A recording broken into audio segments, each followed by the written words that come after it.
Haxhinjtë e Kërçovës, të cilët po qëndrojnë në Haç, sot së bashku me grupin e haxhinjve nga Maqedonia e Veriut, kanë vizituar një nga vendet më të rëndësishme, Kodrën e Arafatit. Sekretari i Myfthinisë së Kërçovës, Xhemail Ahmeti, i cili ndodhet atje së bashku me haxhinjt, përmes një videomesazhi për televizionin Uskana, bëri të ditur se të gjithë haxhinjt nga Kërçova janë shëndoshë mirë dhe se ritualet po zhvillohen sipas planit. Duke folur për rëndësinë e kësaj dite, Ahmeti theksoi vlerën shpirtërore që ka qëndrimi në Arafat për besimtarët musliman, duke e cilësuar atë si një nga momentet më të rëndësishme të haxhit.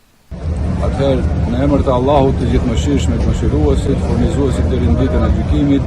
ju falenderit te masë të televizionit Uskana që po përcjell aktivitetet e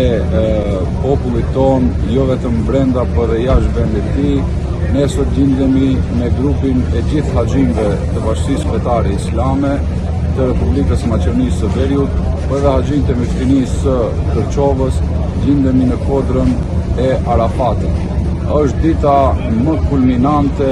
dhe kushti kryesor i kryerjes së haxhit, prandaj na lejoni që nga ky vend i bekuar, nga kjo ditë e çmuar, të përcjellim selamet e ngrohta deri te familjarët e haxhinjve për të siguruar ato se të gjithë janë shëndosh e mirë fal Zotit dhe jemi duke kaluar momentet e ditës së Arafatit. Natyrisht se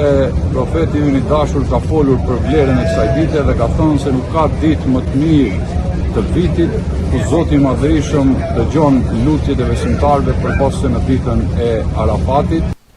Ai po ashtu përcolli edhe urimet për të gjithë besimtarët musliman me rastin e festës së Kurban Bayramit, duke uruar paqe, shëndet dhe begati në çdo familje.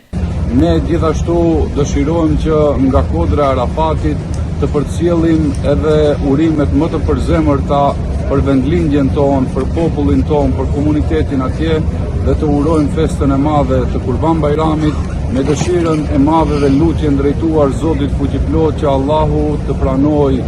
nga populli jon kurbanat, sakrificat e tyre, kurse nga ne që gjendemi këtu Zoti të pranojë haxhin si një nga kushtet e fesë islame. Ju falenderoj.